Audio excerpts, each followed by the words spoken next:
السلام علیکم ورحمۃ اللہ. بیٹھیں.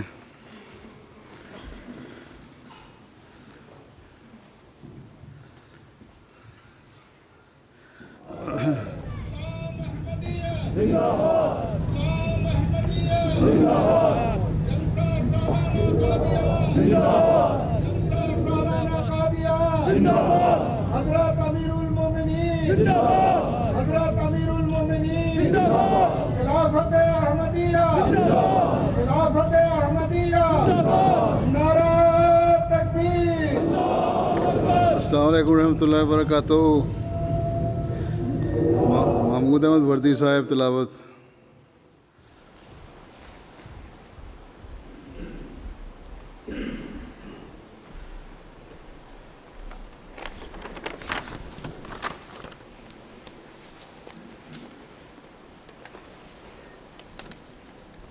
السلام علیکم پیارے حضور.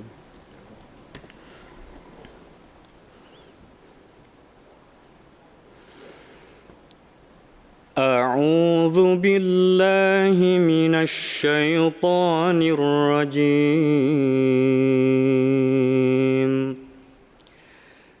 بسم اللہ الرحمن الرحیم.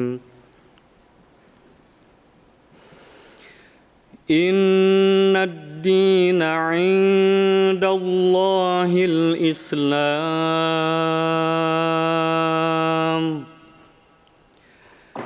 وما اختلف الذین اوتوا الکتاب الا من بعد ما جاءهم العلم بغیا بینہم وَمَن يَكْفُرْ بِآيَاتِ اللَّهِ فَإِنَّ اللَّهَ سَرِيعُ الْحِسَابِ.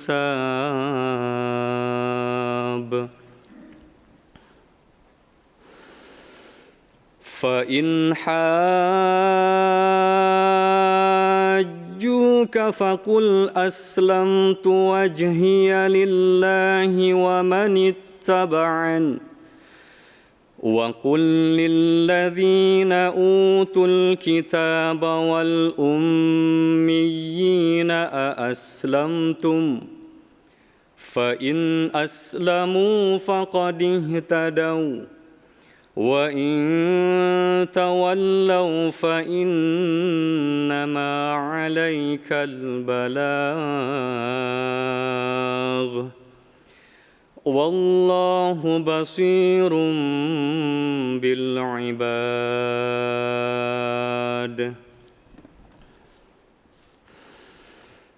ان الذین یکفرون بآیات اللہ ویقتلون النبیین بغیر حق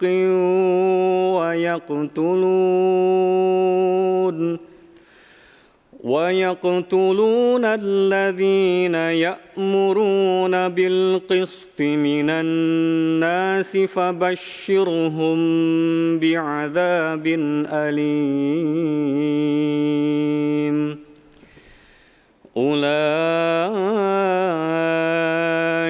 الَّذِينَ حَبِطَتْ أَعْمَالُهُمْ فِي الدُّنْيَا وَالْآخِرَةِ وَمَا لَهُم مِّن نَاصِرِينَ.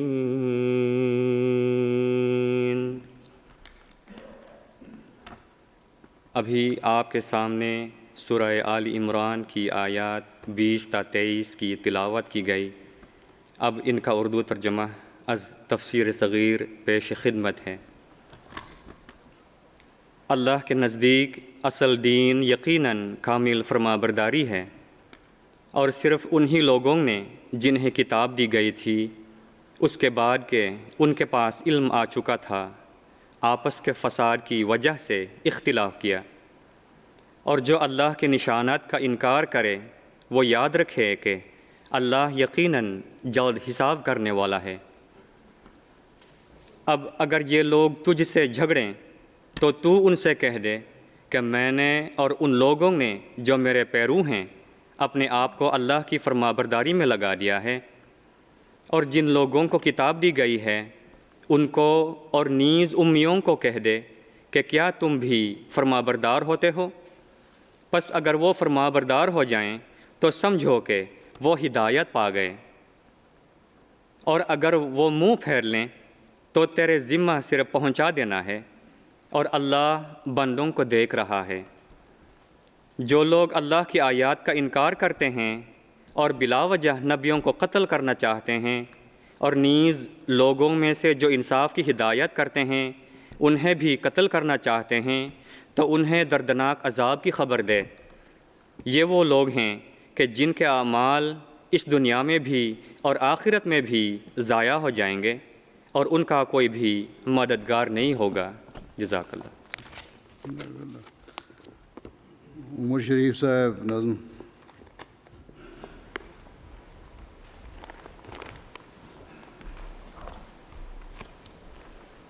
السلام علیکم پیارے،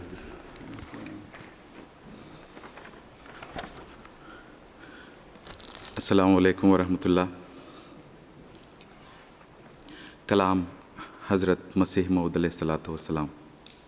بسم اللہ۔ اسلام سے نہ بھاگو، راہ خدا یہی ہے، اسلام سے نہ بھاگو، راہ خدا یہی ہے، اے سونے والو جاگو،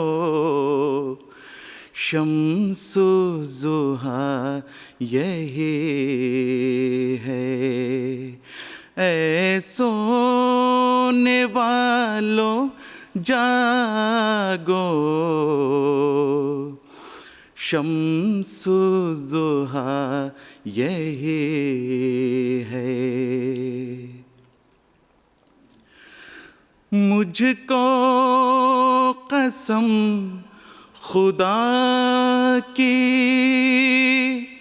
جس نے ہمیں بنایا، مجھ کو قسم خدا کی جس نے ہمیں بنایا، اب آسمان کے نیچے دین خدا یہی ہے، اب آسمان کے نیچے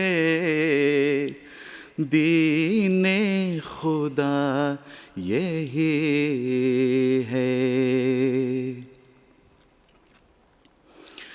وہ دل ستاں نہاں ہے، کس راہ سے اس کو دیکھیں، ان مشکلوں کا یارو مشکل کشا یہی ہے، ان مشکلوں کا یارو مشکل کشا یہی ہے۔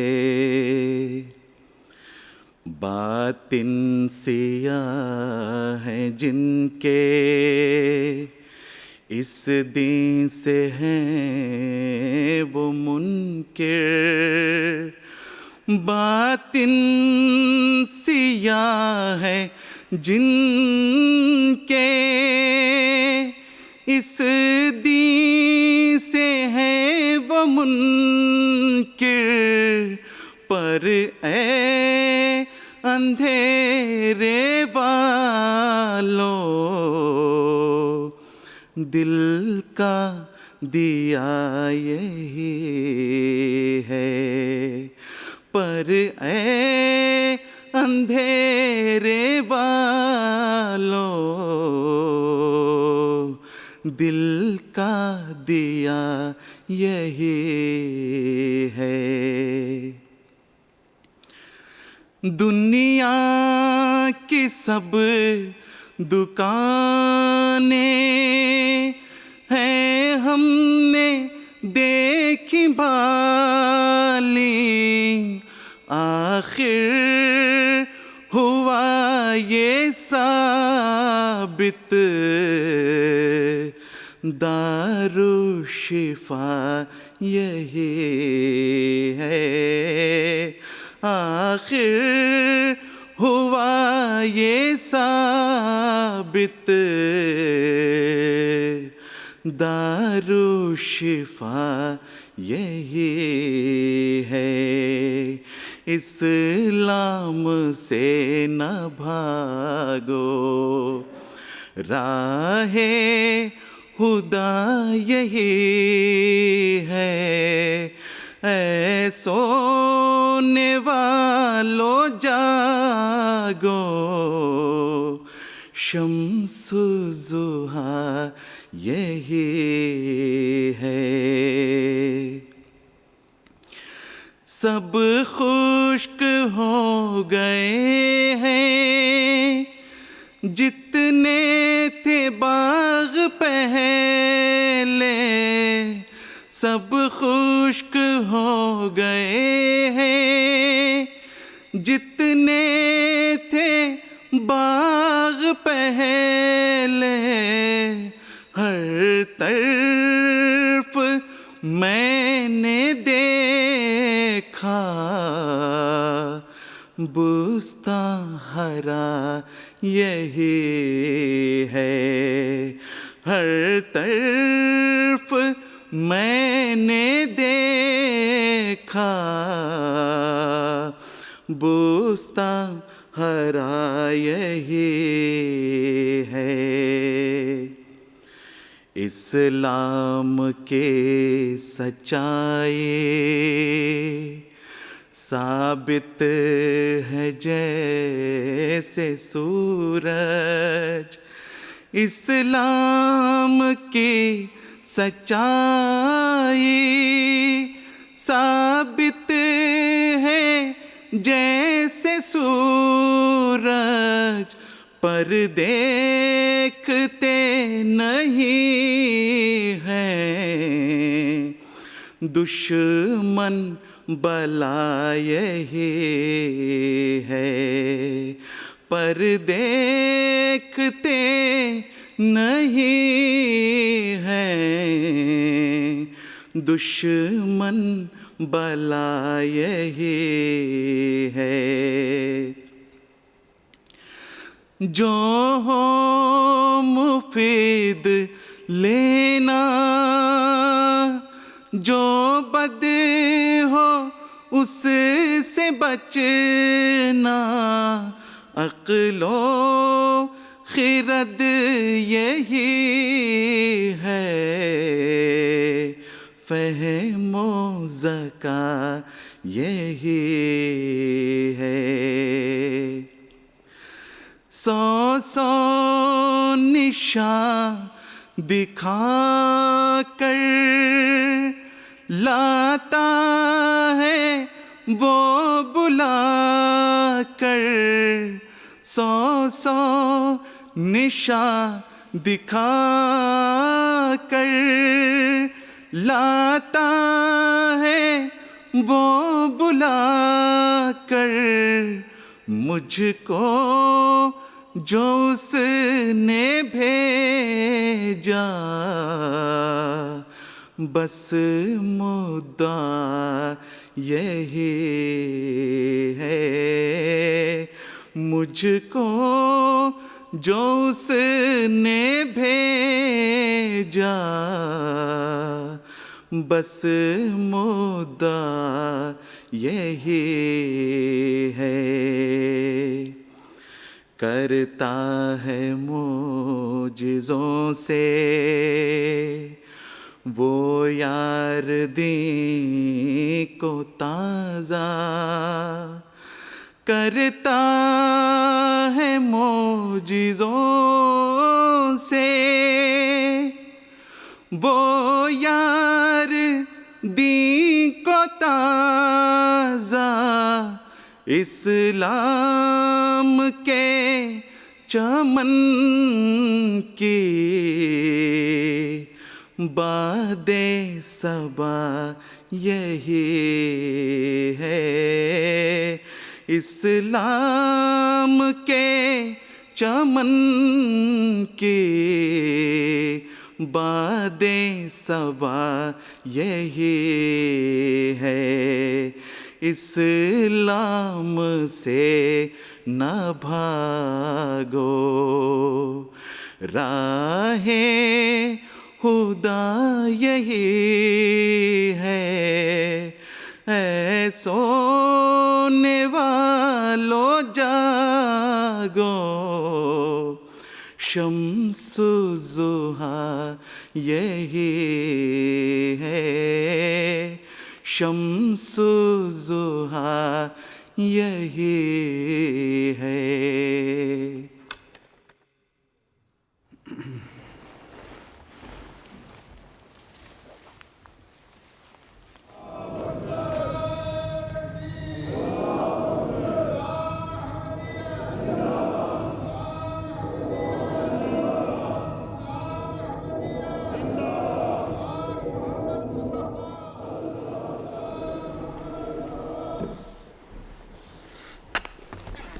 السلام علیکم ورحمۃ اللہ وبرکاتہ۔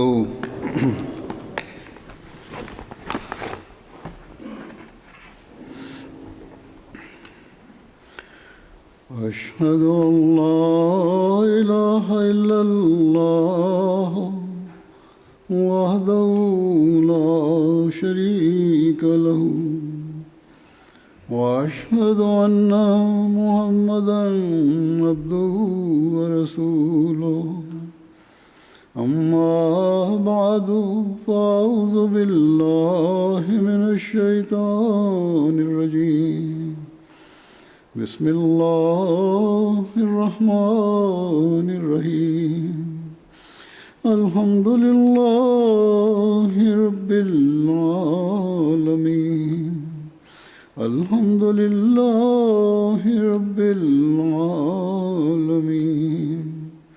الرحمن الرحیم، مالک یوم الدین، ایاک نعبد وایاک نستعین، اہدنا الصراط المستقیم، صراط الذین انعمت علیہم غیر المغضوب علیہم ولا الضالین۔ آج قادیان کے جلسے سالانہ کا آخری دن ہے، آخری سیشن ہے یہ۔ اسی طرح افریقہ کے ایک ملک گینی بساؤ میں بھی جلسہ ہو رہا ہے، انہوں نے بھی درخواست کی تھی کہ ہمیں بھی شامل کر لیں، اور اس لیے بعض جگہ ٹیلی ویژن پہ ان کو بھی دکھایا جا رہا ہے، ان کا سین ہے، وہاں بھی جلسہ ہو رہا ہے۔ اللہ تعالیٰ کے فضل سے ان جلسے کے دنوں میں اور بھی ملک ہیں جہاں جلسے ہوں گے اور ہو رہے ہیں۔ بہرحال قادیان کے جلسے کے ساتھ ہی ان کا بھی جلسہ تھا، اس لیے اس کا ذکر ہو گیا۔ اب میں اپنے مضمون کی طرف آتا ہوں۔ ہم یہ دعویٰ کرتے ہیں کہ اسلام کی تعلیم ہی اپنی اصلی حالت میں ہونے کی وجہ سے وہ تعلیم ہے جو ایک خوبصورت معاشرہ قائم کرنے کے لیے اعلیٰ ترین تعلیم ہے۔ یہی وہ تعلیم ہے جس پر حقیقی رنگ میں اگر عمل کیا جائے تو خدا تعالیٰ کے قریب بھی کرتی ہے، اور پھر اس قرب کی وجہ سے اور خدا تعالیٰ کی رضا کو حاصل کرنے کی خواہش اور کوشش کی وجہ سے ایک حقیقی مسلمان کو ایک دوسرے کے حقوق ادا کرنے کی طرف بھی ایسی رہنمائی کرتی ہے جو بے مثال ہے۔ یہ حقوق کی ادائیگی ہے جو معاشرے کے امن و سلامتی کی بھی ضمانت ہے۔ آج کل امن و سلامتی کی باتیں ہوتی ہیں کہ کس طرح دیر پا امن قائم کیا جائے، مقامی سطح سے لے کر بین الاقوامی سطح تک فتنہ و فساد اور جنگوں کے امکانات بڑھ رہے ہیں۔ یہ بیماری جس نے تمام دنیا کو آج کل ہلا کے رکھ دیا ہے، یعنی کووڈ-19 کی بیماری، اس نے بھی دلوں کی قدورتیں دور نہیں کی، قوموں کے ایک دوسرے پر فوقیت خناس کو دور نہیں کیا۔ اللہ تعالیٰ کی اس وارننگ سے کوئی سبق نہیں انسان حاصل کر رہا، اور اگر یہ اسی طرح قائم رہا جو رویہ ہے لوگوں کا، قوموں کا، تو بڑے خطرناک نتائج پیدا ہوں گے۔ بہرحال اس وقت میں اسلام کی امن و سلامتی کی تعلیم کے بارے میں چند پہلو بیان کروں گا جن پر اگر حقیقت میں عمل ہو تو دنیا امن و سلامتی کا گہوارہ بن سکتی ہے۔ یہی باتیں ہیں جو دنیا کے امن کی ضمانت ہے، جو اسلام نے پیش کی ہیں۔ قرآن کریم کی تعلیم کی روشنی میں یہ باتیں میں بیان کروں گا۔ سب سے پہلے ہم اس پہلو کو لیتے ہیں کہ مذہبی رواداری کو قائم رکھنے کے بارے میں اسلام کیا کہتا ہے۔ گو آج کل دنیا کی اکثریت مذہب سے دور ہو رہی ہے، لیکن پھر بھی ایک طبقہ ایسا ہے جو مذہب کی بنیاد پر ایک دوسرے کے خلاف مذہب کے حوالے سے بات کرتا ہے، اور اپنے مذہب کی برتری ثابت کرنے کے لیے دوسرے مذہب پر اعتراض کرنا اور اس سے استہزاء کا نشانہ بنانا ضروری سمجھتا ہے۔ یا مذہب کو نہ بھی لیں تب بھی اسلام پر اعتراض کیا جاتا ہے مذہب کے حوالے سے۔ اسلام کہ دوسروں کو کچھ نہیں پوچھتا اسلام، جبکہ اسلام اس بات کو مکمل رد کرتا ہے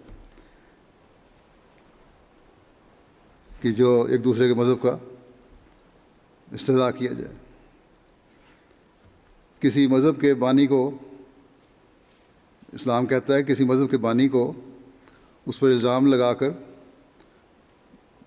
غلط نہ کہو، یا غلط کہہ کر الزام نہ لگاؤ۔ اسلام بے شک یہ بات پیش کرتا ہے کہ وہ آخری مذہب ہے اور ہر قسم کی تعلیم کا احاطہ کیے ہوئے ہے، لیکن یہ نہیں کہتا کہ دوسرے مذاہب کے بانی جھوٹے تھے۔ اسلام کہتا ہے کہ دنیا کی ہر قوم میں خدا تعالیٰ کی طرف سے رہنمائی کے لیے خدا تعالیٰ کے نبی آئے۔ فرماتا ہے انا ارسلناک بالحق بشیرا و نذیرا وان من امۃ الا خلا فیہا نذیر۔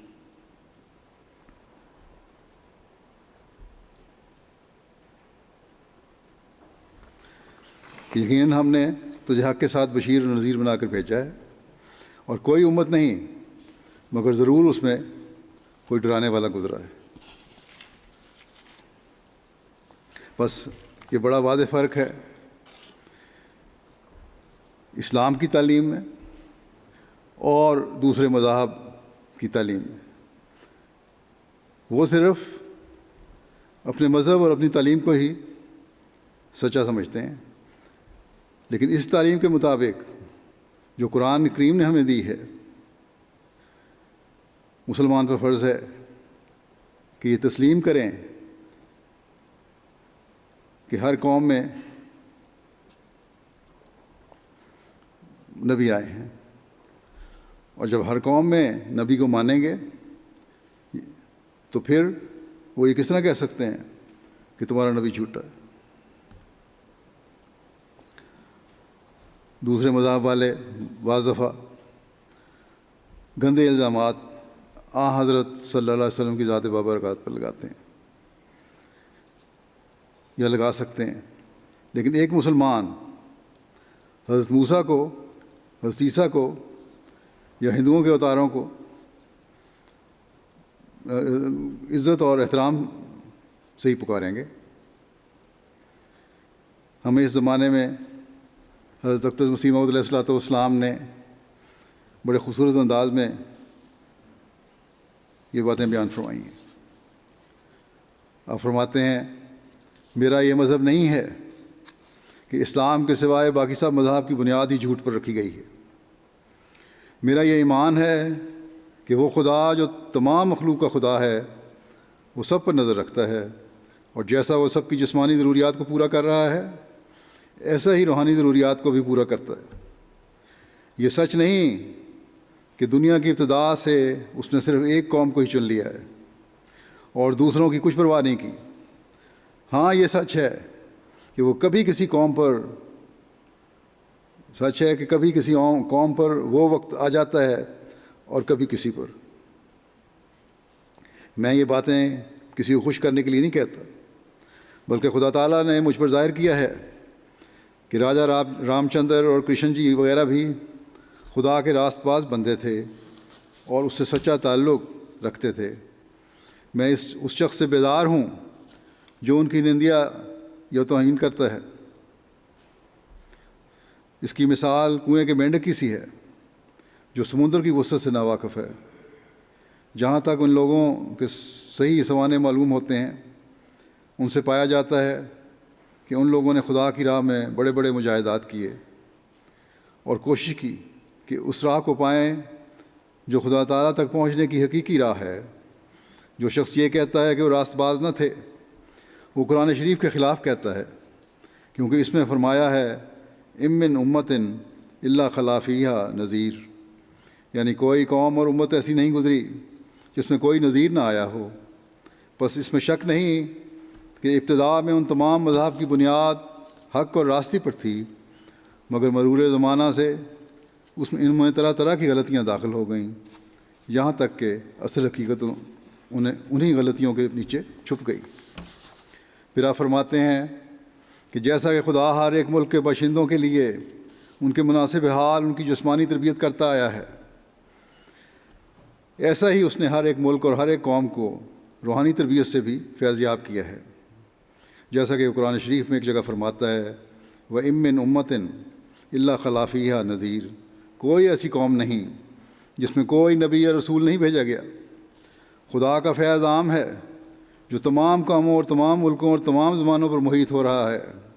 یہ اس لیے ہوا کہ تا کسی قوم کو شکایت کرنے کا موقع نہ ملے اور یہ نہ کہیں کہ خدا نے فلاں قوم پر احسان کیا مگر ہم پر نہ کیا، یا فلاں قوم کو اس کی طرف سے کتاب ملی تا وہ اسے ہدایت پاویں مگر ہم کو نہ ملی، یا فلاں زمانے میں وہ اپنی وحی اور الہام اور معجزات کے ساتھ ظاہر ہوا مگر ہمارے زمانے میں مخفی رہا۔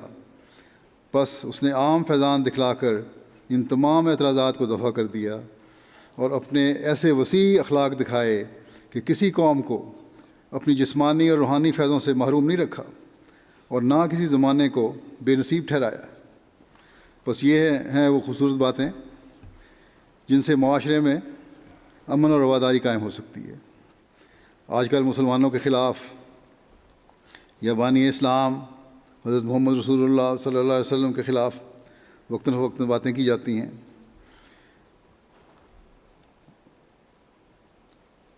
وہ امن کو برباد کرنے میں تو شاید مدد کر سکیں، ممید ہوں، امن قائم کرنے میں کوئی کردار ادا نہیں کر سکتی۔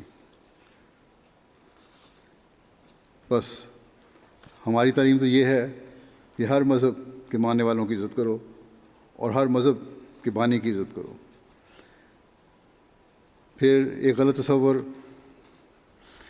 اسلامی تعلیم اور تاریخ سے ناواقفی کی وجہ سے یہ قائم ہو گیا ہے کہ اسلام شدت پسند مذہب ہے، اور زبردستی اس تعلیم کی وجہ سے ابتدا میں لوگوں کو اسلام میں داخل کیا گیا اور اب بھی اسی طرح کرنے کی کوشش کی جا رہی ہے۔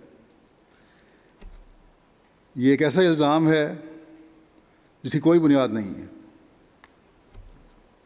قرآن کریم کو جب ہم دیکھیں تو بے شمار جگہ قرآن کریم جبر کی تعلیم کی نفی کرتا ہے اور جبر سے روکتا ہے، جیسا کہ فرمایا وَلَوْ شَاءَ رَبُّكَ لَآمَنَ مَنْ فِي الْأَرْضِ كُلُّهُمْ جَمِيعًا أَفَأَنْتَ تُكْرِهُ النَّاسَ حَتَّى يَكُونُوا مُؤْمِنِينَ، اور اگر تیرا رب چاہتا تو جو بھی زمانے میں بستے ہیں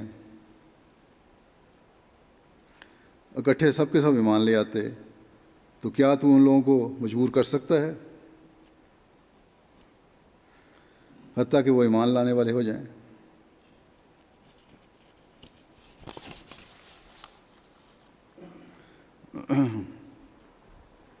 بس اگر دنیا کو جبر سے منوانا ہوتا تو خدا تعالیٰ یہ نہ فرماتا کہ تو لوگوں کو اسلام لانے کے لیے مجبور نہیں کر سکتا۔ اللہ تعالیٰ فرماتا ہے مجھ میں یہ طاقت ہے کہ میں سب کو مسلمان بنا سکتا ہوں، لیکن میں نے یہ نہیں کیا، اور جب اللہ تعالیٰ نے نہیں کیا تو پھر نہ ہی حضرت صلی اللہ علیہ وسلم اور نہ ہی آپ کے ماننے والوں کو یہ اختیار ہے کہ کسی کو جبر سے مسلمان بنا لیں۔ بس تبلیغ کا حکم ہے، اسلام کا پیغام پہنچانے کا حکم ہے، دوسروں کو راستہ دکھانے کا حکم ہے، اور یہ راستہ دکھا کر پھر اللہ تعالیٰ فرماتا ہے کہ وَقُولِ الْحَقُّ مِن رَبِّكُمْ فَمَنْ شَاءَ فَلْيُؤْمِنْ وَمَنْ شَاءَ فَلْيَكْفُرْ، اور کہہ دے کہ حق وہی ہے جو تمہارے رب کی طرف سے ہے، بس جو چاہے وہ ایمان لے آئے اور جو چاہے سو انکار کر دے۔ بس اللہ تعالیٰ نے یہ بتا دیا کہ یہ تعلیم سچی ہے،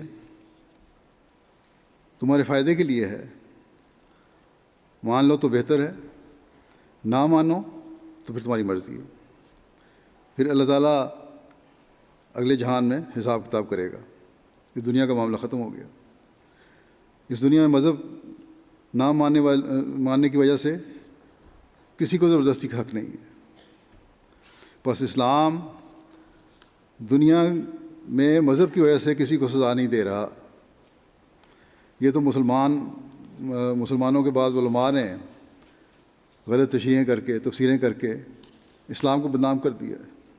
اگر اسلام کی تاریخ کو دیکھیں اور قرآن کریم کو دیکھیں تو پتہ چلتا ہے کہ لوگوں نے اگر اسلام کی تعلیم قبول کرنے سے انکار کیا تو یہ بات کر کے کیا کہ ہم اسلام کو قبول کر کے گھر سے بے گھر ہو جائیں گے، وطن سے بے وطن ہو جائیں گے، جیسا کہ قرآن فرماتا ہے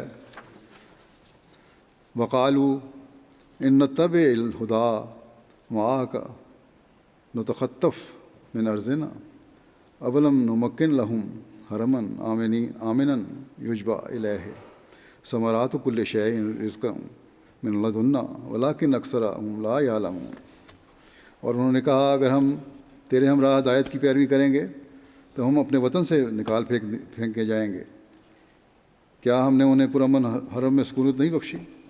اللہ تعالیٰ فرماتا ہے یہ تو یہ کہتے ہیں، لیکن کیا ہمیں حرم میں سکونت نہیں بخشی جس کی طرف ہر قسم کے پھل لائے جاتے ہیں، اور یہ ہماری طرف سے بطور رزق ہیں، لیکن ان میں سے اکثر علم نہیں رکھتے۔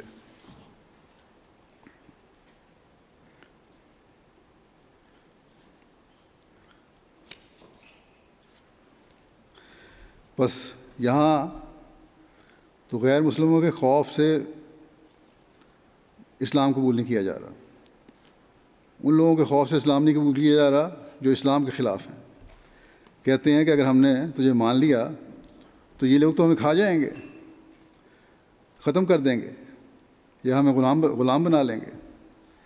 اللہ تعالیٰ فرماتا ہے اگر یہ عقل سے کام لیں تو دیکھیں کہ ہمیشہ اللہ تعالیٰ نے مکے کی حفاظت فرمائی اور یہاں ہر قسم کی نعمتیں جمع کی ہیں، لیکن نہیں، یہ اس بات کو نہیں دیکھتے اور دنیا کا خوف غالب ہے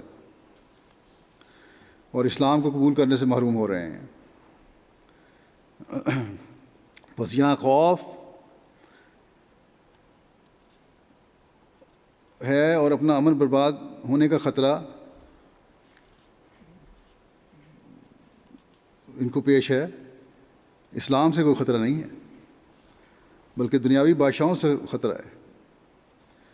افسوس ہے کہ آج مسلمان حکومتیں اس بات کو نہیں سمجھ رہیں اور اسلام کی تعلیم کے بارے میں بھی غلط تصور قائم ہو رہا ہے کہ نعوذ باللہ یہ شدت پسند اور شر پھیلانے والا مذہب ہے۔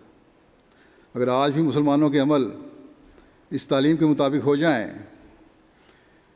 تو دنیا کو اسلام کی طرف توجہ پیدا ہو جائے، دنیا کی اسلام کی طرف توجہ پیدا ہو جائے، اور مسلمان بھی دیکھیں گے کہ خدا تعالیٰ کی طرف حقیقی رجوع سے اور دنیاوی خداؤں کو چھوڑنے سے جہاں دنیا میں امن قائم ہوگا، وہاں مسلمانوں کی اپنی ساکھ اور عزت اور وقار بھی کئی گنا بڑھے گا۔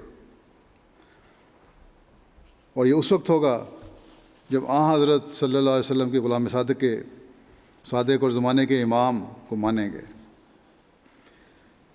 جو دنیا میں امن و سلامتی کے قیام کے لیے اللہ تعالیٰ نے بھیجا ہے۔ پھر اللہ تعالیٰ نے امن قائم کرنے کے لیے ایک یہ اصول بتایا ہے، اور یہ اصول اپنوں سے لے کر غیروں تک ہر ایک پر لاگو ہوتا ہے۔ اپنے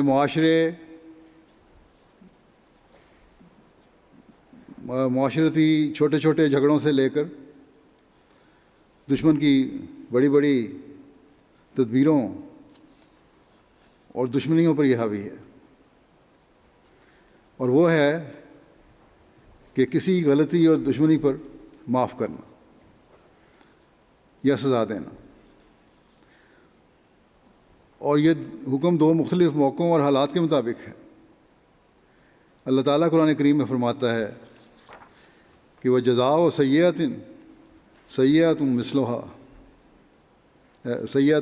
مثلھا ومن عفا واصلح فاجرہ علی اللہ انہ لا یحب الظالمین۔ اور بدی کا بدلہ کی جانے والی بدی کے برابر ہوتا ہے، بس جو کوئی معاف کرے بشرطے کو اصلاح کرنے والا ہو تو اس کا اجر اللہ پر ہے، یقیناً وہ ظالموں کو پسند نہیں کرتا۔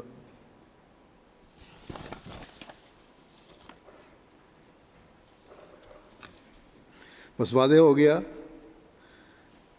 کہ پہلی بات یاد رکھو کہ دشمنیوں کو اتنا نہ بڑھاؤ کہ ایک نہ ختم ہونے والا سلسلہ شروع ہو جائے۔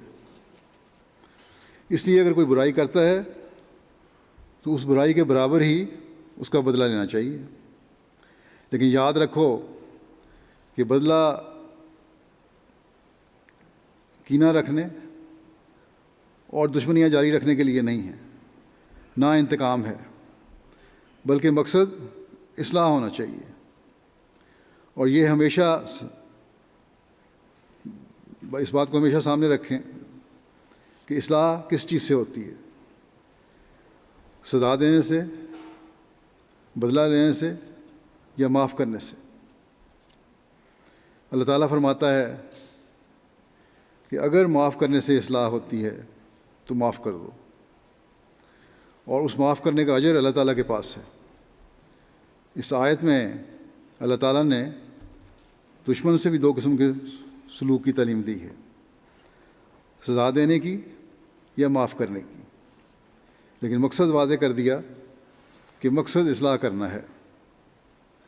اگر ہم اس سوسائٹی کا تصور کریں، اس سوسائٹی کا تصور کریں جہاں دشمنیاں سالوں بلکہ نسلوں تک چلتی تھیں، ان میں اس حکم نے اسلام قبول کرنے کے بعد ایک انقلاب پیدا کر دیا۔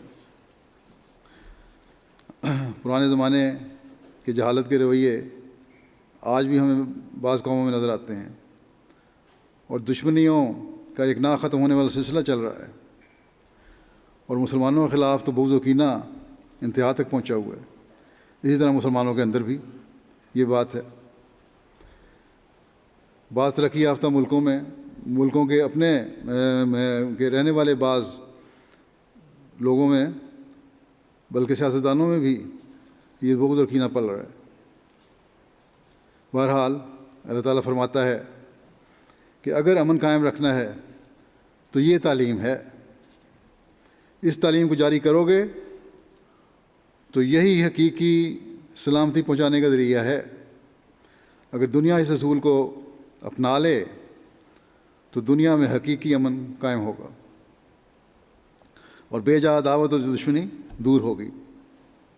بس کوئی نہیں کہہ سکتا کہ یہ تعلیم ایسی ہے جس میں دشمنیوں کا مکمل خاتمہ نہیں ہے۔ پھر امن قائم رکھنے کے لیے حضرت صلی اللہ علیہ وسلم نے ہمیں یہ سنہری اصول بتایا کہ ظالم اور مظلوم دونوں سے ہمدردی کرو۔ اب مظلوم سے ہمدردی تو واضح ہے کہ کس طرح کرنی ہے، ظالم کی ہمدردی کس طرح کی جائے، تو آپ نے فرمایا کہ ظالم کو ظلم سے روک کر اس سے ہمدردی کرو۔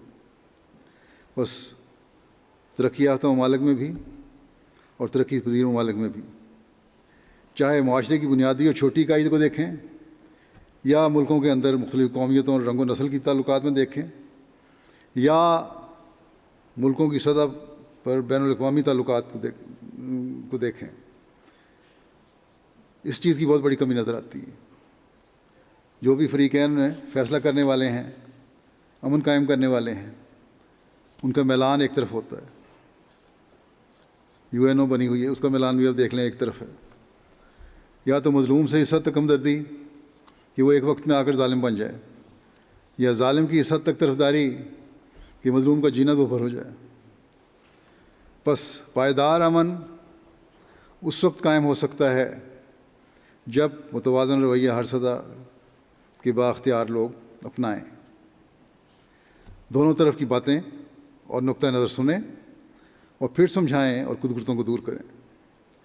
پھر ایک برائی جس سے اسلام بڑی سختی سے روکتا ہے، بدظنی ہے۔ بدظنی سے انسان اپنے دل کو بھی دوسروں کے خلاف بغض اور کینے سے بھرتا ہے اور معاشرے کا امن اور سکون بھی برباد کرتا ہے۔ اللہ تعالیٰ فرماتا ہے کہ بدظنی گناہ ہے۔ قرآن کریم میں اللہ تعالیٰ فرماتا ہے یا ایھا الذین آمنوا اجتنبوا کثیرا من الظن ان بعض الظن اسم ولا تجسسوا ولا یغتب بعضکم بعضا ایحب احدکم ان یاکل لحم اخیہ میتا فکرہتموہ واتقوا اللہ ان اللہ تواب الرحیم۔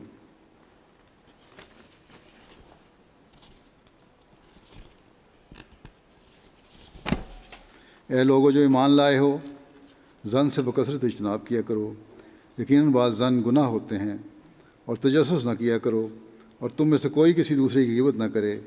کیا تم میں سے کوئی یہ پسند کرتا ہے کہ اپنا مردہ بھائی کا گوشت کھائے؟ بس تم اس سے سخت کراہت کرتے ہو، اور اللہ کا تقوی اختیار کرو، یقیناً اللہ بہت توبہ قبول کرنے والا اور بار بار رحم کرنے والا ہے۔ بس ایک تو واضح فرمایا کہ بعض ظن گناہ کی طرف لے جاتے ہیں، اور دوسرے فرمایا ولا تجسسوا، تجسس نہ کیا کرو، اور دوسرے کے عیب تلاش نہ کیا کرو۔ بدظنی سے انسان دوسرے کے عیب تلاش کرنے کی کوشش کرتا ہے۔ ایک بدظنی دل میں پیدا ہوئی اور فوری جس کے خلاف بدظنی پیدا ہوئی اس کے عیب تلاش کرنا شروع کر دیے۔ اللہ تعالیٰ کی تعلیم پر عمل کرنے والا بدظنی کے بجائے حسن ظنی رکھتا ہے، اور حسن ظن رکھنے والا دوسرے کے عیب تلاش کر ہی نہیں سکتا۔ صحابہ تو اس حد تک حسن ظن رکھتے تھے کہ اس کی مثال ہی نہیں ملتی۔ ایک مسلم موعود نے اپنے موقع پر ایک حسن ظن کا واقعہ بیان کیا صحابی کا اس واقعہ میں صرف حسن ظنی نہیں ہے بلکہ سچائی اور ایمانداری کے اعلیٰ معیار کا بھی سبق ہے کہ کس طرح دشمنی دوستی میں بدل گئی اس کی وجہ سے، اور امن و بھائی چارے کی فضا قائم ہو گئی۔ واقعہ یوں ہے کہ حضرت عمر کے دور خلافت میں ایک شخص پر قتل کا مقدمہ چلا، اور اس مقدمہ میں اس شخص کے خلاف قضا نے فیصلہ دیا اور قاتل کو قتل کیے جانے کی سزا ہوئی۔ اس شخص نے یہ درخواست کی کہ میرے پاس بہت سے یتیموں کی امانتیں ہیں، مجھے اتنی مہلت دی جائے کہ میں جا کر انہیں امانتوں کو ادا کراؤں، اور اس کے لیے مجھے چند دن کی مہلت دے دیں، میں اتنے دن بعد حاضر ہو جاؤں گا۔ جب اسے کوئی ضمانت مانگی گئی تو اس نے ادھر ادھر دیکھ کر وہاں کھڑے ہوئے ایک صحابی حضرت ابو ذر کی طرف اشارہ کیا کہ یہ میرے ضامن ہیں۔ جب ابو ذر سے پوچھا گیا کہ کیا آپ اس کی ضمانت دینے کے لیے تیار ہیں، تو انہوں نے کہا ہاں، اور اس ضمانت پر اس کو گھر جانے کی اجازت دے دی گئی۔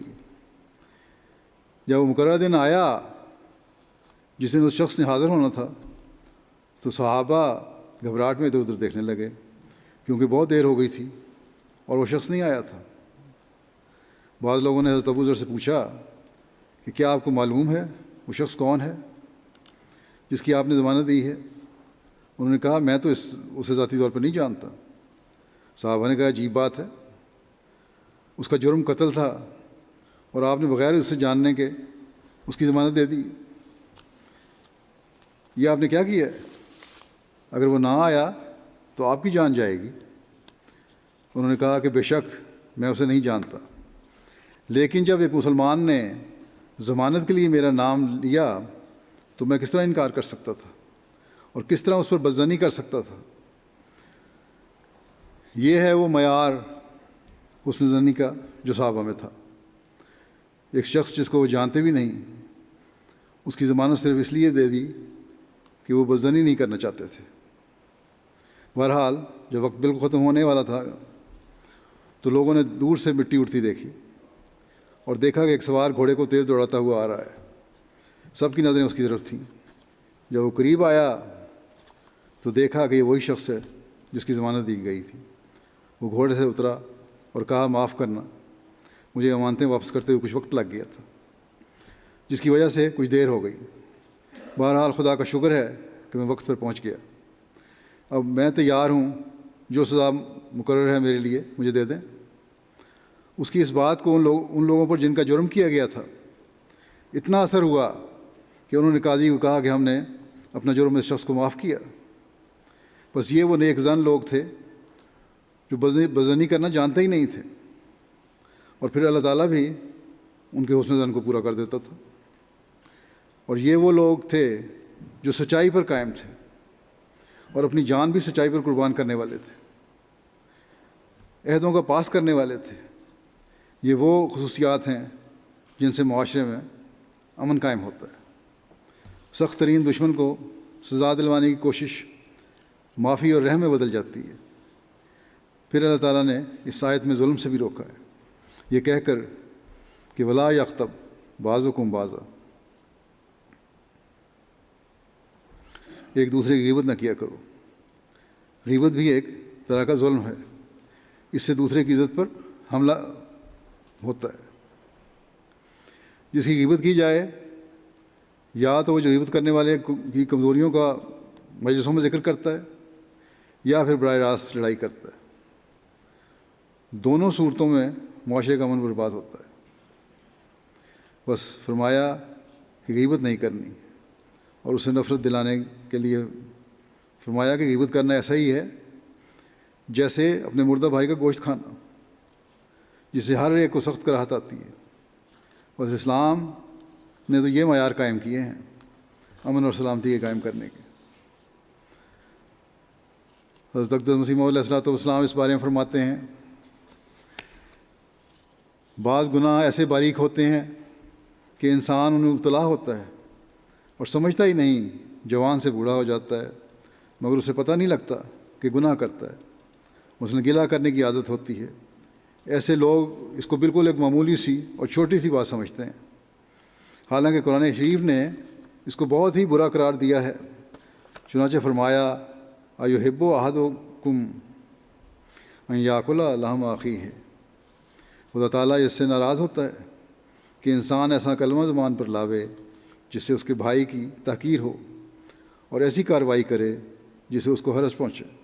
ایک بھائی کی نسبت ایسا بیان کرنا جس سے اس کا جاہل اور نادان ہونا ثابت ہوتا ہے ہو، یا اس کی عادت کے متعلق خفیہ طور پر بے غیرتی یا دشمنی پیدا ہو، یہ سب برے کام ہیں۔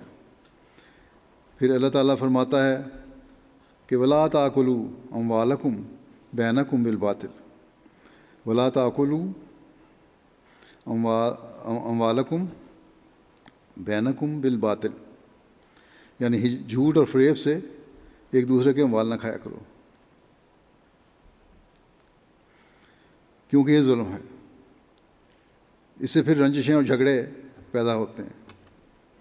ہم دیکھتے ہیں کہ معاشرے میں جو کہ مادیت کی دوڑ بہت زیادہ ہو چکی ہے، غلط رنگ میں دھوکہ دے کر ایک دوسرے کا مال کھانے کی کوشش کی جاتی ہے، بلکہ بین الاقوامی سطح پر بھی یہ ظلم ہو رہا ہے۔ امیر ممالک غریب ممالک کی دولت غلط رنگ میں مختلف ہیلوں بہانوں سے کھا رہے ہیں۔ اب تو بعض افریقن ممالک یہ شور مچانے لگ گئے ہیں کہ ہمیں آزادی دینے کے بعد ان بڑے ممالک نے غلط رنگ میں ہماری دولت پر اس بہانے سے قبضہ کیا ہوا ہے کہ ہم تمہاری ترقی اور حفاظت پر خرچ کر رہے ہیں، اور ہر سال کئی ملینز ڈالر اس نام پر لے جاتے ہیں، جس کے نتیجے میں اب ان ممالک میں ترقی یافتہ ملکوں کے لیے نفرتیں بڑھ رہی ہیں، جس کا نتیجہ بہت خوفناک ہو سکتا ہے، کیونکہ یہ رقم لے جانے کے بعد ان پہ خرچ نہیں کی جاتی بلکہ خود وہ امیر ممالک ہی کھا جاتے ہیں۔ اسی طرح ہم دیکھتے ہیں کہ بعض تجارتیں ظلم کا ذریعہ بن جاتی ہیں، چھوٹی سطح پر بھی اور بڑی تجارتوں کی شکل میں بھی۔ اس لیے اللہ تعالیٰ نے اس ظلم سے بچنے کی تلقین فرمائی ہے کہ یہ ظلم معاشرے اور دنیا کے امن اور سلامتی کو برباد کرنے کا ذریعہ بن جاتا ہے۔ چنانچہ اللہ تعالیٰ فرماتا ہے ویل للمطففین، ویل للمطففین الذین اذا اکتالوا علی الناس یستوفون واذا کالوہم ووزنوہم یخسرون۔ ہلاکت ہے تول میں ناانصافی کرنے والوں کے لیے، یعنی وہ لوگ کہ جب وہ لوگ تول لیتے ہیں تو بھرپور پیمانوں کے ساتھ لیتے ہیں، اور جب ان کو ماپ کر یا تول کر دیتے ہیں تو کم دیتے ہیں۔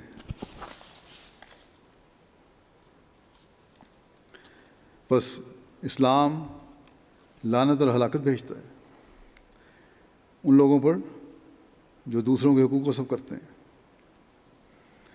اپنے لیے ان کے اور پیمانے ہیں اور دوسروں کے لیے اور پیمانے ہیں۔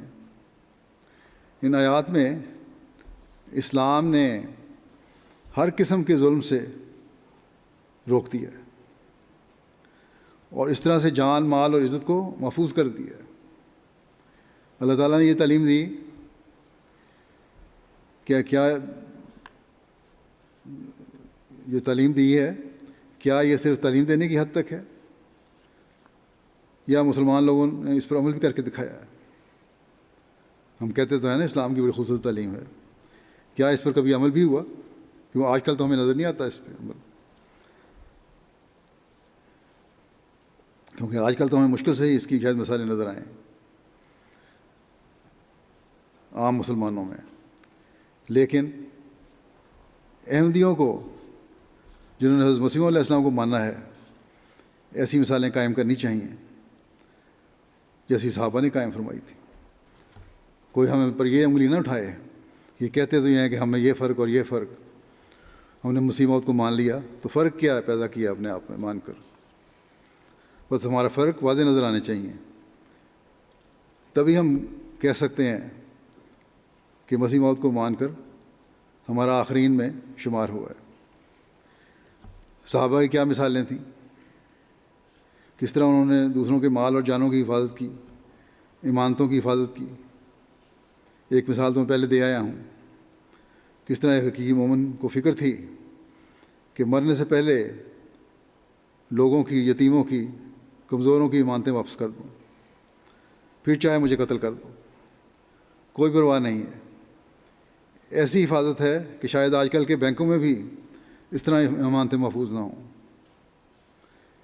ایک اور صحابی کا واقعہ ہے کہ وہ بازار میں گھوڑا فروخت کرنے کے لیے لائے اور اس کی قیمت انہوں نے 200 دینار بتائی۔ وہاں بازار میں ایک دوسرے صحابی نے انہیں کہا کہ تمہارے سے یہ گھوڑا میں خریدنا چاہتا ہوں، لیکن تم اس کی قیمت کم بتا رہے ہو، اس کی قیمت 200 دینار نہیں بلکہ 500 دینار ہے، اور یہی حقیقی قیمت ہے۔ اس پر پہلے صحابی نے کہا کہ کیا تم نے مجھے صدقہ کھانے والا سمجھا ہوا ہے کہ میں اس کی زیادہ قیمت لے لوں تمہارے سے؟ اس کی اصل قیمت 200 دینار ہی ہے۔ اب یہاں جھگڑا شروع ہو گیا، بحث شروع ہو گئی اس بات پر کہ بیچنے والا کہتا ہے کہ میں 200 دینار لوں گا اور خریدنے والا کہتا تھا کہ میں 500 دینار دوں گا۔ بس جہاں ایسے لوگ ہوں جن کا ایمانداری کا یہ معیار ہو، اس معاشرے میں امن بھی کس شان کا ہوگا۔ بس ایسی مثالیں ہیں جنہوں نے اسلام کی تعلیم کی عملی شکل دکھائی۔ آج کل کے لوگ ہنسیں گے کہ کتنا بیوقوف ہے وہ شخص جو مفت میں آئے منافع کو رد کر رہا ہے، بے ایمانی نہیں کر رہا، اپنی طرف سے صاف صاف بتا دیا کہ اس کی اتنی قیمت ہے، لیکن خریدار زبردستی زیادہ دے رہا ہے تو لے لو۔ لیکن نہیں، اگر وہ ایسا کرے تو اسلام کی تعلیم کے خلاف جاتا ہے اس کے اپنے خیال میں، اور یہی حقیقت بھی ہے۔ اپنے خیال کے مطابق وہ کسی صورت میں گوارا نہیں کر سکتا کہ اسلام کی تعلیم کے خلاف کوئی عمل ہو۔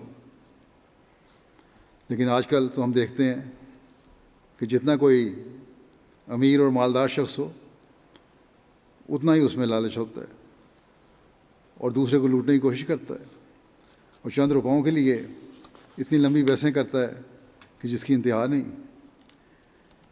اسی طرح امیر قومیں ہیں غریب قوموں کو لوٹنے کی کوشش کرتی ہیں، جیسا کہ میں نے بتایا کہ اب افریقہ کے غریب ممالک میں اس بات کا احساس پیدا ہو رہا ہے کہ یہ امیر قومیں ہمیں ہماری بہتری اور حفاظت کے نام پر لوٹ رہی ہیں، اور دوسرے جب تجارت کرتے ہیں تو غریب یا کم ترقی یافتہ یا ترقی پذیر ممالک سے سامان سستے داموں خریدتے ہیں اور واپس انہیں ان کے خام مال سے بنی ہوئی چیز جو ہے غیر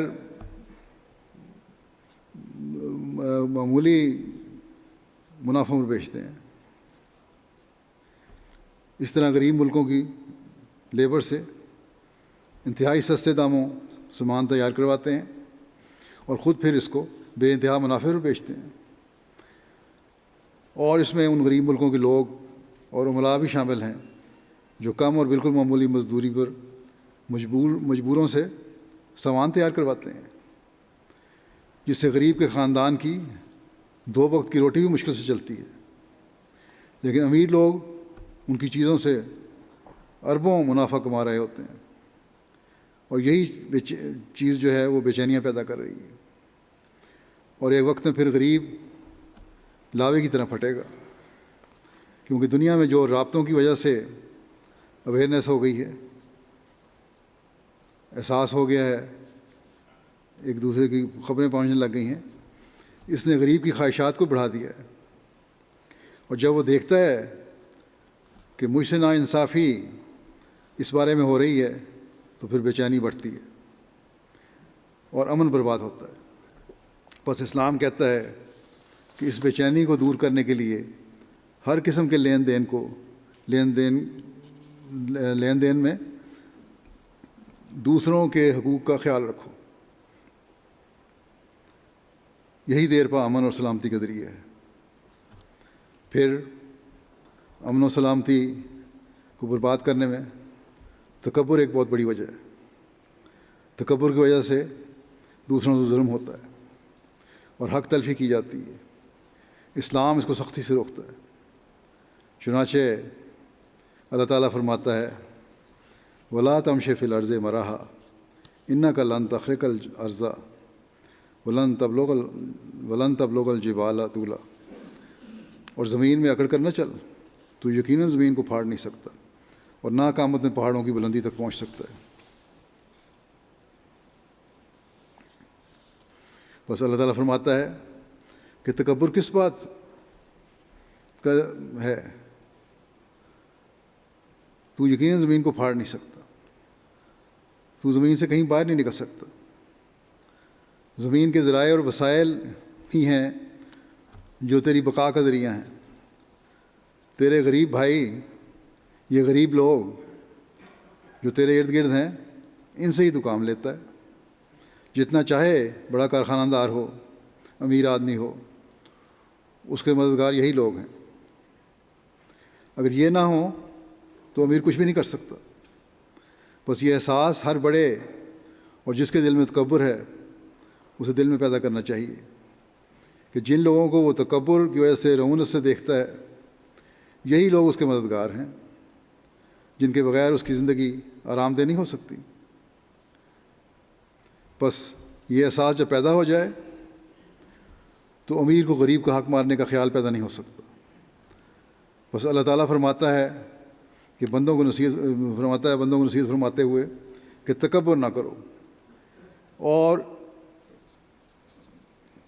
ارد گرد کے لوگوں کو ذلیل نہ سمجھو، حقیر نہ سمجھو۔ اگر تم نے اپنے سے کم لوگوں کی عزت نفس کا خیال نہ رکھا تو لوگ تم سے دور ہٹتے چلے جائیں گے اور تم بھی امن میں نہیں رہ سکو گے۔ اور پھر سختی کرنے اور دوسروں کو حقیر سمجھنے اور ان کے حقوق ادا نہ کرنے سے یہ رد عمل پیدا ہوگا کہ یہ غریب تمہارے خلاف ہوں گے، اور اس طرح عوام کے خلاف ہونا، پھر بغاوت کر عوام کا خلاف ہونا جو ہے امیروں کے حق میں یا کے خلاف یا حکومت کے خلاف، پھر بغاوت کا رنگ اختیار کر لیتا ہے، اور پھر معاشرے اور ملک کا امن اور سکون برباد ہو جاتا ہے۔ پھر اللہ تعالیٰ فرماتا ہے وَلَن تَبْلُغَ الْجِبَالَ طُولًا، یاد رکھو کہ اس طرح کے لوگ حقوق غصب کر کے اور ان سے فاصلہ رکھ کر قوم کے سردار نہیں بن سکتے۔ جبال سردار اور بڑے امراء کو بھی کہتے ہیں۔ پس تکبر کر کے کوئی حقیقی مقام نہیں ملتے۔ عاجزی ہی ہے جو حقیقی سرداری اور لیڈر بناتی ہے، سرداری دیتی ہے اور لیڈر بناتی ہے، اور یہی سرداری ہے جو دیر پا امن قائم کرنے والی بن سکتی ہے۔ قومی ظلموں کا ذکر کرتے ہوئے ایک جگہ حضرت مسلم موعود نے فرمایا کہ قومی ظلموں میں سے ایک اخلاقی ظلم قوم کے اخلاق کو بگاڑنا ہوتا ہے۔ اللہ تعالیٰ بنی نوع انسان کو اس سے بھی روکتا ہے اور فرماتا ہے لا يحب اللہ الجہر بالسوء من القول الا من ظلم وکان اللہ سمیعا علیما۔ اللہ سر عام بری بات کہنے کو پسند نہیں کرتا مگر جس پر ظلم کیا گیا ہو، اور اللہ بہت سننے والا اور دائمی علم رکھنے والا ہے۔ حضرت مسلم موعود نے اس کی تشریح مختلف کی ہے۔ آپ فرماتے ہیں کہ لوگ اس کے یہ معنی کرتے ہیں کہ اگر کوئی مظلوم ہو تو اسے بے شک اجازت ہے کہ وہ برسر عام جو جس جی میں آئے کہتا پھرے، لیکن کسی اور کو اس کی اجازت نہیں ہے۔ مگر میرے نزدیک اس آیت کا اصلی مفہوم یہ ہے کہ اگر کوئی مظلوم ہو تب بھی یہ پسندیدہ بات نہیں کہ لوگوں میں برائیاں بیان کرتا پھرے۔ گویا اللہ تعالیٰ ہر ایک کو اس طریقے سے روکتا ہے اور فرماتا ہے جو اپنے ظلم کے خلاف شور مچاتا ہے، اگر تو اپنے جو اپنے ظلم کے خلاف شور مچاتا ہے تجھے یہ سمجھنا چاہیے کہ تو اپنے ظلم کے متعلق تو شور مچا رہا ہے اور قوم کے اخلاق کو تباہ کر رہا ہے۔ جیسے اگر کوئی گندی گالیاں دینے شروع کر دے اور اس سے عورتیں گزر رہی ہوں تو اور شریف لوگ گزر رہے ہوں تو وہ ان کو روکتے ہیں اور کہتا ہے کہ تجھے شرم نہیں آتی کہ لوگوں کے اخلاق خراب کر رہا ہے تو۔ بچے بھی ہیں، عورتیں بھی ہیں، ایسے لوگ بھی ہیں جن کو یہ برداشت نہیں ہوتی گندی باتیں۔ اس طرح اللہ تعالیٰ فرماتا ہے کہ تو شور کس بات پر مچا رہا ہے؟ کیا اس بات پر کہ تجھ پر ظلم ہوا ہے؟ مگر تجھے اتنی سمجھ نہیں تو اپنے ظلم پر شور مچا رہا ہے اور ساری قوم پر ظلم کر رہا ہے۔ بس یہاں مظلوم کو بھی توجہ دلائی کہ حق لینا ہے، ظلم کا بدلہ لینا ہے تو متعلقہ ادارے تک جاؤ اور ظلم اور فیصلے کا انتظار کرو۔ اسی طرح اپنی حالت کو بھی دیکھو کہ کہیں کسی وقت تم سے بھی ظلم سرزد ہوا، یا تم نے بھی کبھی تم بھی کبھی کسی پر ظلم کرنے والے بن جاؤ، یہ بھی تو ہو سکتا ہے۔ یہاں مظلوم کو بھی کہہ دیا کہ ایک طرف مظلوم بن کر پھر خود ہی ظالم نہ بن جاؤ۔ بس اسلام ایک کا حق دے کر دوسرے کا حق بھی قائم کرتا ہے تاکہ امن اور سلامتی کی فضا قائم رہے۔ پھر اللہ تعالیٰ فرماتا ہے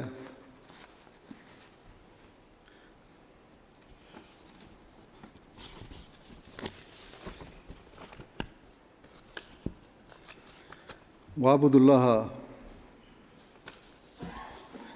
اللَّهَ وَلَا تُشْرِكُوا بِهِ شَيْئًا وَبِالْوَالِدَيْنِ إِحْسَانًا وَبِذِي الْقُرْبَى وَالْيَتَامَى وَالْمَسَاكِينِ وَالْجَارِ ذِي الْقُرْبَى وَالْجَارِ الْجُنُبِ وَالصَّاحِبِ بِالْجَنبِ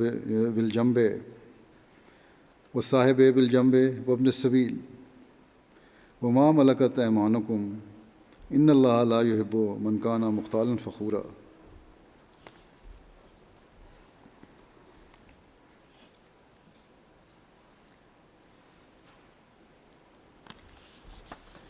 کہ اللہ کی عبادت کرو اور کسی چیز کو اس کا شریک نہ ٹھہراؤ، اور والدین کے ساتھ احسان کرو، اور قریبی رشتہ داروں سے بھی، اور یتیموں سے بھی، اور مسکین لوگوں سے بھی، اور رشتہ دار ہمسایوں سے بھی، اور غیر رشتہ دار ہمسایوں سے بھی، اور اپنے ہم جلیسوں سے بھی، اور مسافروں سے بھی، اور ان سے بھی جن کے تمہارے دائیں ہاتھ مالک ہوئے، لیکن اللہ اس کو پسند نہیں کرتا جو متکبر اور شیخی بگاڑنے والا ہے۔ جیسا کہ اس آیت میں ہے کہ اللہ کی عبادت کرو اور کسی کو اس کا شریک نہ ٹھہراؤ، یعنی توحید کا قیام کرو، اور جب توحید کے حقیقی ماننے والے ہوگے تو پھر دوسروں پر ظلم بھی نہیں کرو گے۔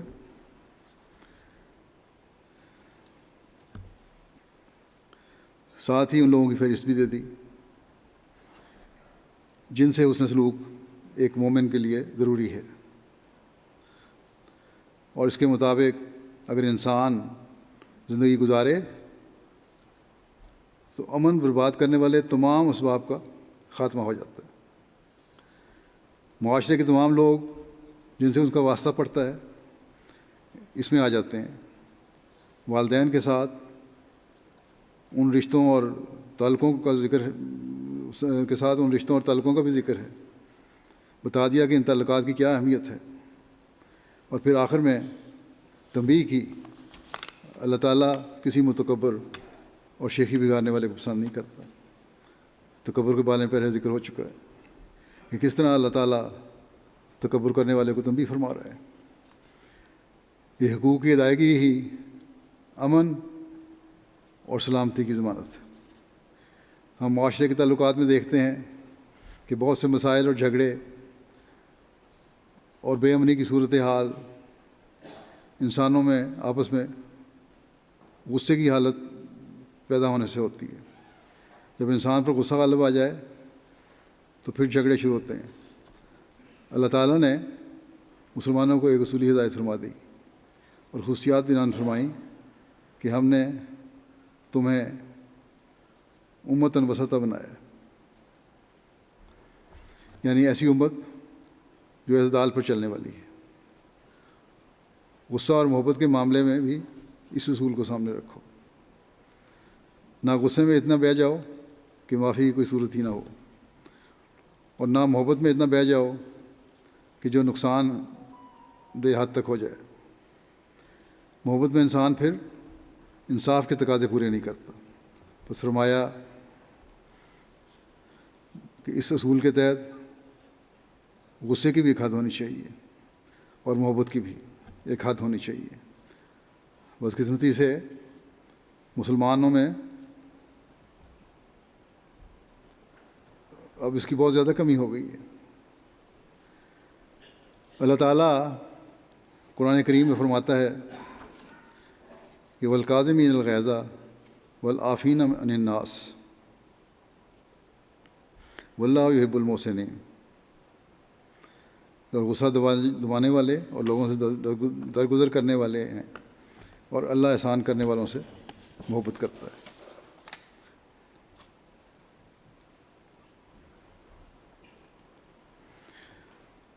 یعنی مسلمان تو وہ لوگ ہیں جن کی خصوصیت غصے کو دبانا ہے اور معاف کرنا ہے، اور یہی اصول ہے جو ایک مسلمان کی صحیح تصویر کھینچتا ہے۔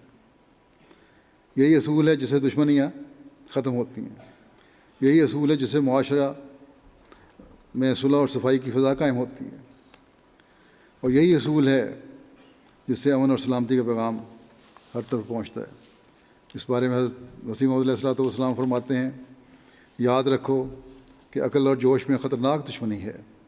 جب جوش اور غصہ آتا ہے تو عقل قائم نہیں رہ سکتی، لیکن جو صبر کرتا ہے اور بردباری کا نمونہ دکھاتا ہے اس کو ایک نور دیا جاتا ہے جس سے اس کی عقل اور فکر کی قوتوں میں ایک نئی روشنی پیدا ہوتی ہے، اور پھر نور سے نور پیدا ہوتا ہے۔ غصہ اور جوش کی حالت میں چونکہ دل و دماغ تاریک ہوتے ہیں، اس لیے پھر تاریکی سے تاریکی پیدا ہوتی ہے۔ پھر آپ فرماتے ہیں، یاد رکھو جو شخص سختی کرتا ہے اور غضب میں آ جاتا ہے اس کی زبان سے معارف اور حکمت کی باتیں ہرگز نہیں نکل سکتی۔ وہ دل حکمت کی باتوں سے محروم کیا جاتا ہے جو اپنے مقابل کے سامنے جلد تیش میں آ کر آپے سے باہر ہو جاتا ہے۔ گندہ دہن اور بے لگام کے ہونٹ لطائف کے چشمے سے بے نصیب اور محروم کیے جاتے ہیں۔ غضب اور حکمت دونوں جمع نہیں ہو سکتے۔ وہ مغضوب الغضب ہوتا ہے، اس کی عقل موٹی اور فہم کن ہوتا ہے، اس کو کبھی کسی میدان میں غلبہ اور نصرت نہیں دیے جاتے، اس کو کبھی کسی میدان میں غلبہ اور نصرت نہیں دیے جاتے۔ غضب نصف جنون ہے، جب زیادہ بھڑکتا ہے تو پورا جنون ہو جاتا ہے۔ پھر آپ نے فرمایا، ہماری شریعت کا یہ حکم ہے کہ موقع دیکھو، اگر نرمی کی ضرورت ہے خاک سے مل جاؤ، اگر سختی کی ضرورت ہے سختی کرو۔ جہاں عفو سے صلاحیت پیدا ہوتی ہے وہاں عفو سے کام لو۔ نیک اور باحیا خدمتگار اگر قصور کرے تو بخش دو، مگر بعض ایسے خیرہ طبع ہوتے ہیں کہ ایک دن بخشو تو دوسرے دن دگنا بگاڑ کرتے ہیں، وہاں سزا ضروری ہے۔ بس ہر قسم کی تعلیم اسلام دیتا ہے، اور یہی تعلیم ہے جس سے امن اور سلامتی کی فضا پیدا ہوتی ہے۔ عموماً مومن کو عفو کی عادت ہونی چاہیے، لیکن جہاں عادی مجرم ہوں وہاں پھر اصلاح کے لیے سزا بھی ہونی چاہیے۔ اسلام کی تعلیم کا اصل مقصد معاشرے کی اصلاح ہے، سزا دینا نہیں ہے، اور اس مقصد کو حاصل کرنے کے لیے ایک مومن کو کوشش کرنی چاہیے۔ پھر اللہ تعالیٰ فرماتا ہے کہ تم غصہ کرو، غصہ کو دبا لو اور معاف کر دو، تو اس کے بعد پھر احسان کا رنگ بھی اختیار کرو، کیونکہ واللہ یحب المحسنین، کہ اللہ تعالیٰ احسان کرنے والوں کو پسند کرتا ہے، ان سے محبت کرتا ہے۔ اس احسان کی خصوصیت کو بیان فرماتے ہوئے ایک دوسری جگہ فرمایا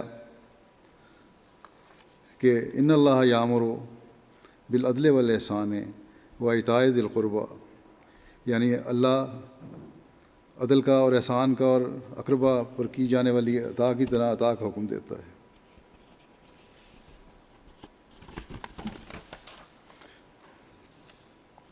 قرآن کریم کا یہ حکم ایسا حکم ہے جس پر حقیقت میں عمل کیا جائے تو ہر طبقہ اور ہر سطح پر امن و سلامتی کی غیر معمولی فضا پیدا کی جا سکتی ہے۔ اللہ تعالیٰ نے پہلی بات بتائی کہ عدل کا سلوک آپس میں کرو، یعنی برابری کا معاملہ ہو۔ اگر بدلہ لینا ہے کسی ظلم کا تو اس حد تک جتنا ظلم ہوا ہے، اور وہ بھی صاحب اختیار کے پاس جا کے معاملہ پیش کرو۔ آپس کے تعلقات میں بعض دفعہ بعض لوگ اس حد تک کینہ ور ہو جاتے ہیں، کہتے ہیں کہ جب تک اس شخص نے جس نے مجھے نقصان پہنچایا ہے اسے اس حالت میں نہ لے آؤں جہاں وہ ناک رگڑنے لگ جائے، اس وقت تک چھوڑوں گا نہیں۔ یہ رویہ جو ہے بالکل غلط ہے، اسلام اس کی نفی کرتا ہے۔ اسی طرح قوموں کی سطح پر ہم دیکھتے ہیں کہ ایک دوسرے کو آپس کے تعلقات خراب ہونے پر اس قدر نقصان پہنچایا جاتا ہے کہ وہ ملک اور قوم کئی دہائیوں تک اٹھنے کے قابل نہ رہے، اور یہ آج کل ہمیں اکثر بڑی طاقتوں کے رویوں میں نظر آتا ہے۔ اللہ تعالیٰ اس رویے سے منع کرتا ہے، بلکہ حکم دیتا ہے کہ عدل سے کام لو۔ دوسرا درجہ احسان کا ہے۔ احسان یہ ہے کہ یہ نہیں دیکھنا چاہیے کہ دوسرا ہم سے کیا سلوک کرتا ہے، بلکہ اگر وہ برا سلوک کرتا ہے تب بھی ہم اس سے اچھا سلوک کریں، اسے عفو درگزر کریں۔